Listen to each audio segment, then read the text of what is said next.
Take inquisitive Symphony i10 ফোনটা কেনার পর অনেক নতুন ইউজারদেরকে যে সমস্যাটা পড়তে হয় সেটা হলো ব্যাকগ্রাউন্ডে অ্যাপস চালানো যায় না।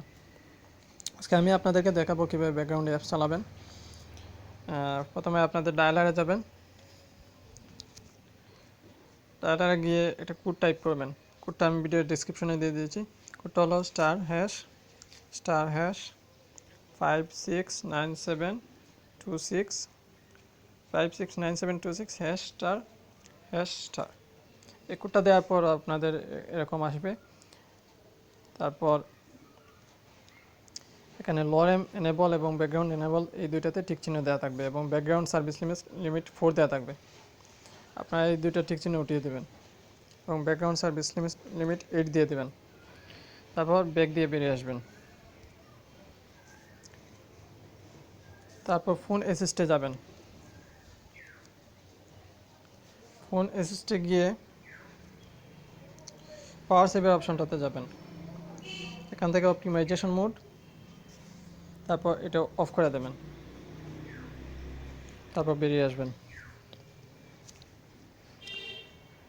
আশা করি এরপর আর কোনো সমস্যা হবে না। আমি যেই পদ্ধতিগুলো দেখাইছি এই দুইটা সিস্টেম ফলো করবেন, তারপর আশা করি ব্যাকগ্রাউন্ডে সব ধরনের অ্যাপস চালাতে পারবেন। আমার ব্যাকগ্রাউন্ডে 3টে অ্যাপস বর্তমানে রানিংয়ে আছে। এটা দেখতে পাচ্ছেন আপনার স্ক্রিন রেকর্ডিং অ্যাপসটা চালু আছে, ক্লিপআপ প্লাস অ্যাপসটাও চালু আছে এবং নেটওয়ার্ক মনিটরিং প্রো, এই 3টে অ্যাপস আমার ব্যাকগ্রাউন্ডে চালু আছে। এখন যদি আমি ওয়ান ক্লিনে ক্লিক করি তারপর আমার এই 3টা অফ হবে না। এই যে দেখতে পাচ্ছেন এখনও চলছে। এই মেথডটা ফলো করে আসলে শুধু এই ফোনে না, যেসব ফোনে এই ওয়ান ক্লিন অ্যাপের জন্য আসলে ব্যাকগ্রাউন্ড অ্যাপস চলে না, সব ফোনে আপনি এই মেথডটা ফলো করে ব্যাকগ্রাউন্ড অ্যাপস চালাতে পারবেন। তো আশা করি আপনাদের যদি ভিডিওটা ভালো লাগে একটা লাইক দিবেন, আর যদি কোনো সমস্যা হয় কমেন্টে জানাতে পারেন, আমি হেল্প করার চেষ্টা করব।